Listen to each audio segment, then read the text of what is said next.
I tolerate no resistance. Fairly evenly matched.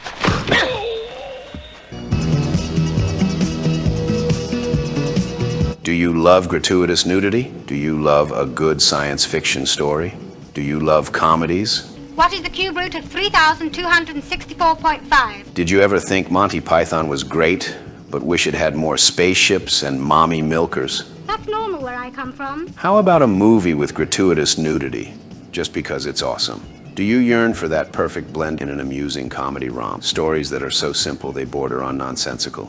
That's right, Sonny. Put your money in, I sort out your hang-up. A movie that takes a basic premise, Brits on a night out who get kidnapped by aliens that all look like British women, and turns it into high art. He's got one of the most advanced bodies in the universe. It's 1979, at the peak of the Cold War. Nuclear annihilation from incompetent pink commies seems right around the corner, and sometimes, guys just needed a release. I don't know if the cast is any good. You can't win them all, kiddo. I don't know what the director did besides this, and honestly, I don't care. Oh, and be careful. It's extremely dangerous. One of the girls is Ava Cadell, best-selling author, and she was in Commando with Arnold for gratuitous nudity, which is awesome.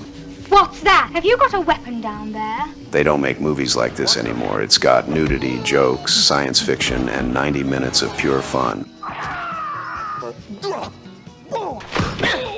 Did I mention the nudity? Yeah, back in the day, you could have a sex scene as long as you didn't show the baby-making bits. Please. There, I got a lovely exposure. You could also make it funny. Kids these days don't know how to laugh at a good boob joke. But that changes today. It's the timeless story of Britain. It's the classic humor your dad grew up with. It's growing! It's a hidden gem. And it actually has a good story if you bother to pay attention, though you probably won't. It's Spaced Out, 1979. You have one of the most advanced bodies in the universe. Do you feel better, Ollie? What? It's not fair.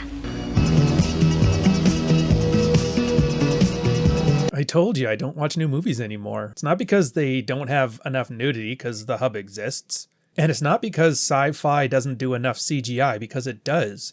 And it's not because comedies aren't funny anymore, because they aren't. But one day, a director and some actors who you've never heard of and have no reason to, they made a movie. This guy Warren, the director, originally turned it down, thought the script sucks. So they gave him a writing credit, and he made it into a comedy. And with that, the sxploitation sci-fi comedy genre was born. Do I call it the best sex comedy? At the time, I'd say so. It came out in 1979, but I think Tracy Lords in 1988's Not of This Earth takes that title. Like, there's a whole genre of these things, and it's like such a popular cult genre that there's international versions of it. This is the most British of the sexploitation sci-fi comedy movies for sure. I mean, there was Attack of the Killer Tomatoes, and then there was this, and then the Toxic Avenger series, and the genres branched out into things like Police Academy, Ski School, Ski Patrol, with a brief resurgence in the 2000s with gross-out comedies like American Pie and Euro Trip. So this is more of a history lesson movie than anything. It's the pinnacle of British humor. If you've ever watched Austin Powers, these were the kind of jokes that they were basing the Austin character's humor off of. And the movie just gets so much right. So much. Like, the characters are simple, the plot is simple, the set and effects, they're good enough. Like, see, there's a difference between movies that are badly executed and movies that are cheaply executed. This one's the latter. And I can't even find any info on how much it cost, how much it made. There's nothing. I'm living on a prayer here. Like, I have to assume it was niche, that it sold enough to make a profit, and everybody in it ended up getting married and never telling their husbands or wives about it ever again. And now their 70-year-old grandmothers giving tea and biscuits to their little tart granddaughters while migrants are stealing their pension fund or something. I don't know.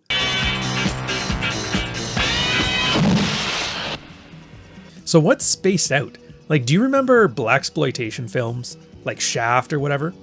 Well, the Brits didn't have cool black dudes in the 70s, but they did have milkers, and so they made sexploitation films.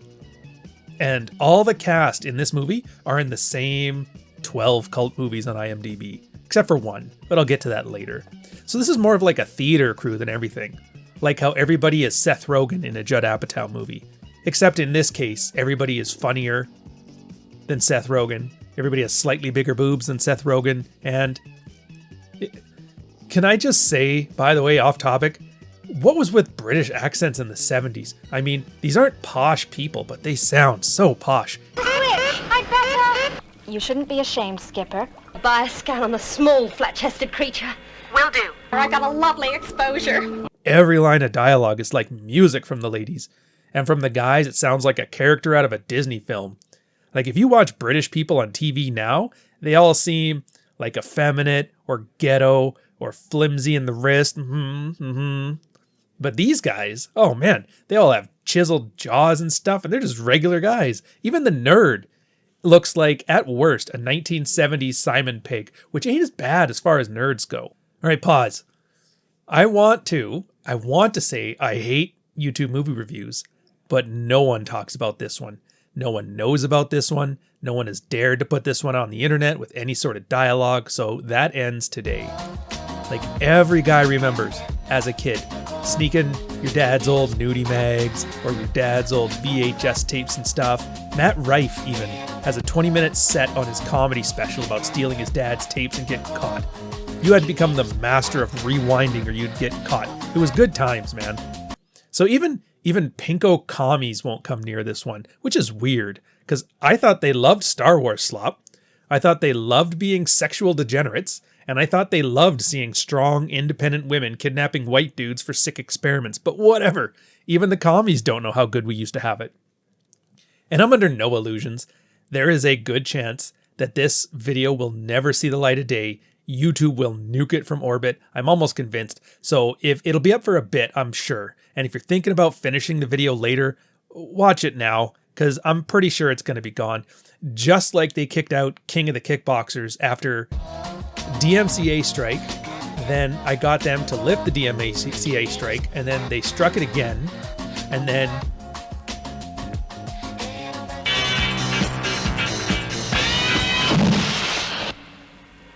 the theme here is funny. There's no character arc. There's no moral message. You're supposed to sit and you're supposed to laugh. It's a Sunday morning comic strip with milkers. It's a nice cup of coffee with milkers. Or it's a movie you see playing on TV screens at the nightclub in the 2000s, but with milkers. So what do you want me to say? Like British chicks steal humans and fool around and a magical jukebox gives out therapy for a quarter.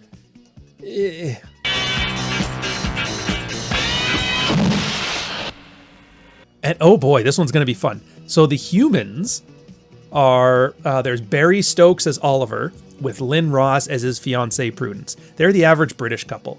Oliver is a horn dog, wants to consummate his engagement, but Lynn is hesitant, and everybody else gets kidnapped and experimented on. And after some wise words from the jukebox, Lynn assumes they're going to be stuck up in the ship for the rest of their lives, so she steals some sexy clothes and seduces Barry.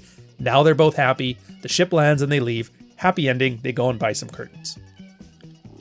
Tony Maiden is Willie. He's a nerd with an addiction to nudie mags. He gets kidnapped, and his kidnapper finds the mags when she's frisking him. She's curious about the man bits, but he runs off. And he falls in love, and he believes in aliens, so he's just exploring the ship, having a great old time. And through a series of fun little accidents, he tricks the captain into thinking he's a dangerous man. They run some experiments on him and find out he has the most advanced body in the universe. So they all have a go at him. One even falls in love and wants to take him back to the home planet, while the other ones want to sell him to like a collector. Finally, the captain decides to see for herself, but her commands for Willie accidentally get sent to the ship, and Willie dies the way that every man ever dreams of. To be kidnapped by a bunch of hot alien British chicks to die in a horrible space accident while fooling around. I want to say it's a tragic arc, but it's kind of not. Michael Rowlett is Cliff. He's just a bully. He's walking his dog one minute, sees Prudence, kind of wants to hit on her. He gets kidnapped the next. He's a tough guy and thinks everybody else is an idiot. So once he finds out the aliens are hot, he decides to have a go at one of the girls. But he ends up getting run ragged by the one after like 8 sessions.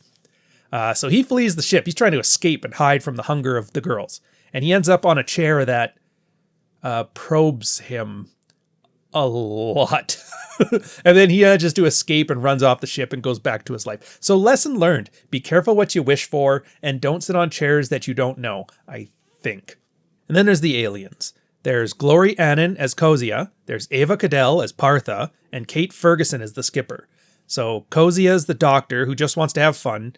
She runs experiments and finds the greatest and most advanced specimen in the world, so she has to see for herself. She falls in love. But then the skipper puts her on nav duty and she gets everybody killed because she's not good at the ship navigating thing. Partha is the ship engineer. She's freckled and constantly fights with the cheeky ship's computer. She ends up liking the whole fooling around thing when the guys teach her. So she spends all of her time trying to hunt down Cliff for another session and to see if Willie really is the best body in the universe. And then most of the film she spends bumbling around, covered in wires, arguing with the ship's computer, trying to fix things. She kind of panics and hits the wrong button in the end, and the place gets blown up. So she's the only actor with a credit in her name, by the way, other than the troupe here. Turns out she's written like 10 books. She has a PhD in sexology, and she was the naked chick in the hotel room in Commando where he kills the Delta Force guy. So I don't know about you, but that's pretty awesome. And I only wish these girls were in Dream On with Brian Benben because I want to bring Benben in any chance I get. So, I'll get you next time, guys. The skipper is the dominatrix captain. She's rude, she's argumentative, and I get her idea of beads for eyebrows as like an alien thing, but I think they missed the mark with her because it just makes her look like she has a unibrow. And the kidnapping was pretty much by accident, but she gets the crew to run some tests while she tests them for combat ability to see if maybe she can sell them to make some money because they're broke. And by the end, she decides to test out the greatest body in the universe for herself and find some joy in her joyless life just before she blows up.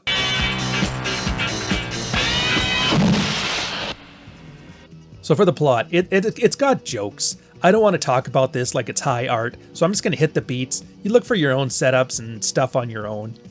It starts off, Oliver and Prudence are in a parking lot. Oliver's a bit of a horn dog, and Prudence can't stop talking about the curtains. Then, in space, a malfunction on the ship. They're forced to park on Earth to run repairs. There's some cool dials and all that kind of stuff. Cliff is walking his dog and notices Oliver and Prudence arguing in the car. He complains about his sex life and thinks he's hallucinating. Willie is some guy, he sneaks off with some nudie mags into a house in the middle of nowhere, and he reads the articles as the ship lands. Willie thinks he went blind, which that's the joke, right?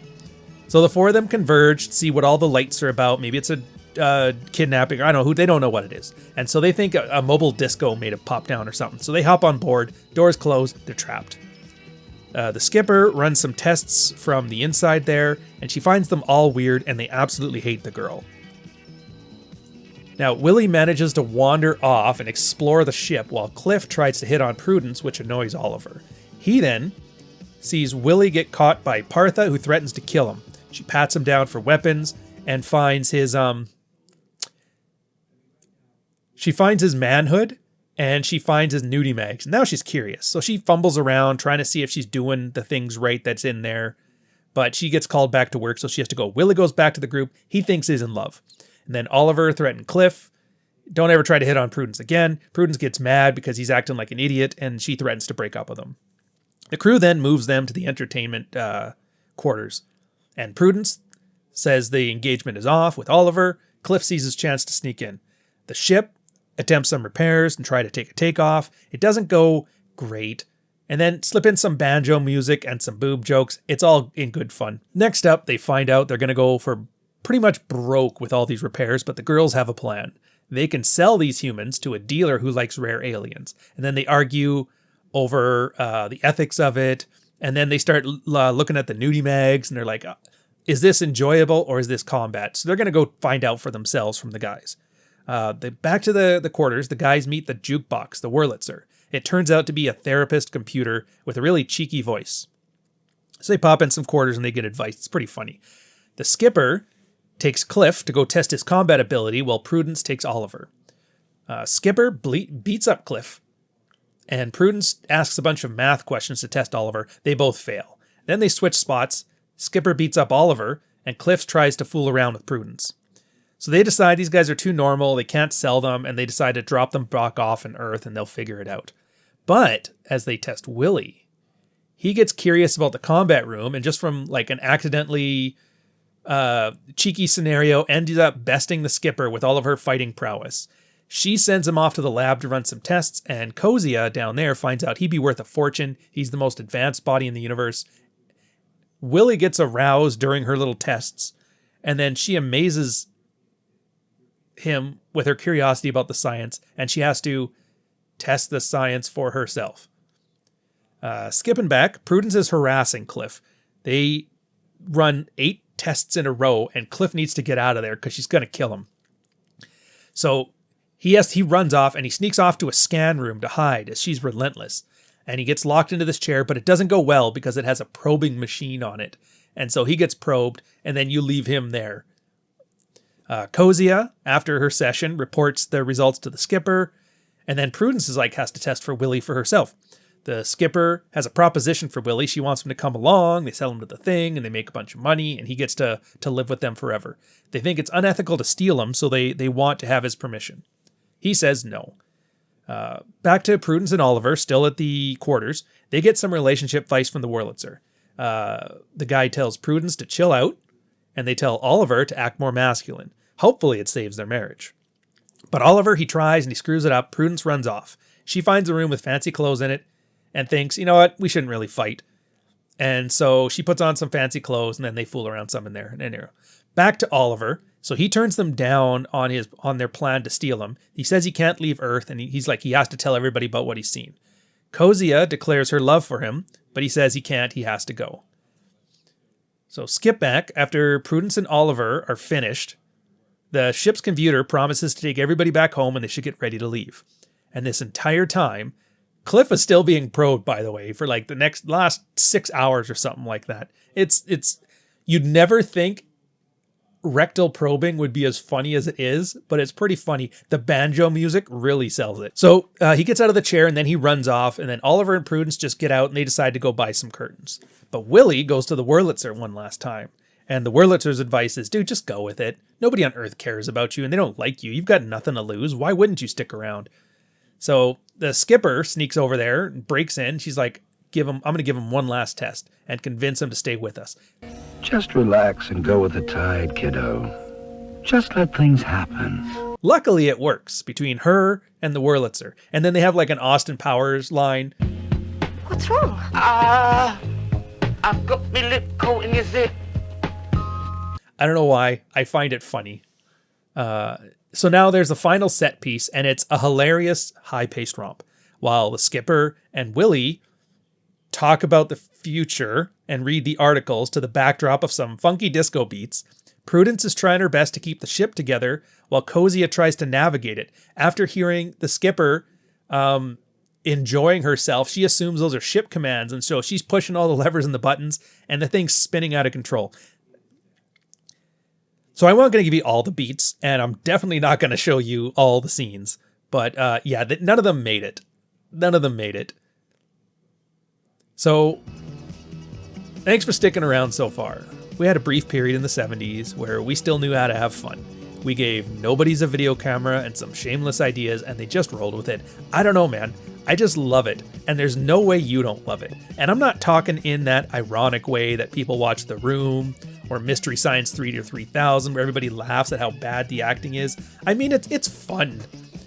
You have a no-budget, action-packed sci-fi sexploitation film. Star Wars meets American Pie meets Austin Powers. It's the pinnacle of a light, fun, and easy-to-watch movie that keeps you engaged with humor and special effects.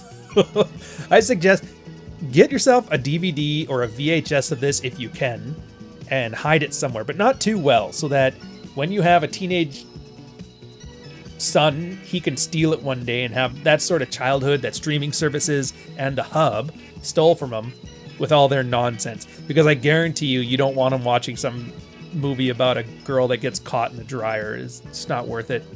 So enjoy it, because I damn well did. Cheers, fellas.